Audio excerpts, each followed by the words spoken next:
This is me, frantically trading with this villager while my opponent beats the game. But why am I doing this? Well, everyone knows how good piglins are. Everyone says gold this, bastions that.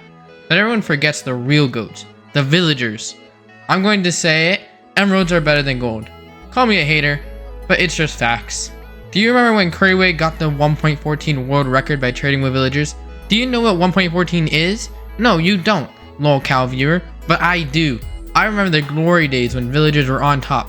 So I'm going to terrorize the gold lobbies of MCSR ranked by maxing out villagers before my opponent beats the game. And you can't stop me. So it's time to see if I can do this. My opponent is Begilded Door 148. I sent him a good luck, have fun. I was playing the nice card. I couldn't let him know my intentions of disrupting the whole MCSR in the name of the villagers. He sent back luck, good, have fun. He was taunting me. That was specifically intended to try to make me play worse. Oh wait, he retyped it. Trying to make me think it's a typo, huh? Well, I'm not gonna fall for it, Mr. Trapdoor Man. We had a Desert Temple seed, which is by far worse than a village seed. There are no villagers in the Desert Temple, but the bonus is getting TNT to help blow up houses later for wood. Do I like villagers? Yes. Do I care for their well-being? Not so much. A Desert Temple seed, though, is better than, let's say, a ruined portal, a shipwreck, or buried treasure because you can often find a village in the desert. After getting the TNT and the Desert Temple loot, I started to look for a village. I was hoping for a tiger village because I can get the most wood from them. Unfortunately, I couldn't see any village. I thought this seed would be dead like the ones before. I thought maybe I should play this seed like everyone else. But I thought of all of the 1.14 lovers believing in me, so I wasn't going to give up just yet. I found a pretty useless ruined portal in the desert, but then, luckily, I found another desert temple with more TNT for later. I also found a diamond, which is nice. But the desert was ending, so I decided to turn around and head towards the other side of the desert back at spawn. Minutes later, I was swimming, feeling hopeless. But on the corner of my screen, I saw a plains village. Then I saw a desert village even closer. Boys, we have a run. I decided I should head to the desert village first, since I would trade at the plains village because of the wooden houses. Now is probably a good time to explain what I need for trading with these villagers.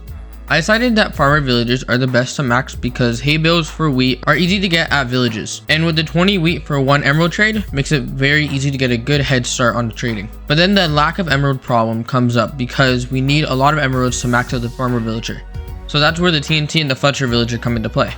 We can trade 32 sticks with a Fletcher for 1 emerald. 32 sticks are 16 wooden planks, which is 4 logs. So we need the TNT to blow up the villager houses, which will give us the wood to turn into sticks to trade with the Fletcher, for emeralds to trade with the farmer. Trust me, it makes more sense in the run. But back to the actual run, I decided to use the TNT to blow up the hay bales that I would need for the farmer. Slightly faster, and I will have extra TNT, so it was worth it. I did it again on the second hay bale stack, then left for the plains village because there wasn't much value for the desert village anymore. Once I made it to the plains village, the first thing I did was get a composter to start trading with the farmer villager. I also got wood at the same spot with the crops. Of course, I used TNT. I then blew up more hay bales, but as I was collecting my loot, my opponent entered the fortress. We are halfway, boys, and I haven't even started trading yet. I knew if I was going to do this, it had to be now, and I need to crank. I noticed there was already a Fletcher villager, but he didn't have the trade I needed. But there was also a farmer villager who did have the right trade. So I turned my hay bales into wheat and started trading. I was able to get 16 emeralds until the villager maxed out its wheat trades.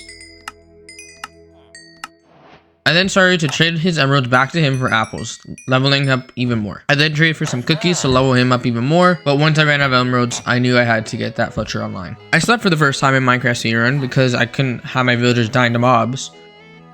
I then broke the Fletcher table. I decided that I didn't want my villagers running away, so I put both of them into a boat before I started to trade again.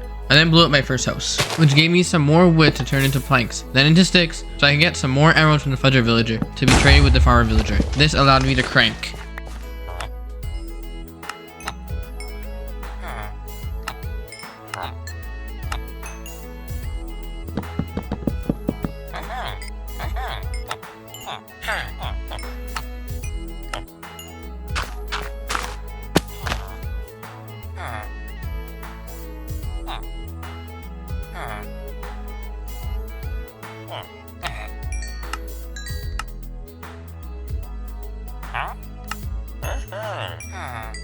At the 15-minute and 16-second mark, I did the final trade that maxed out the farmer villager. I did it. I was able to max out a villager before my opponent beat the game. I did this for all the 1.14 enjoyers. There might not have been a purpose to this, but I tried it and I did it anyway. This story proves that however dumb or meaningless your goals are, you can do them. 8 minutes later, Trapdoor beat the game.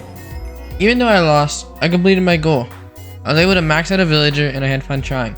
Probably more fun than you had watching this video. But I hope you smiled while watching this dumb idea.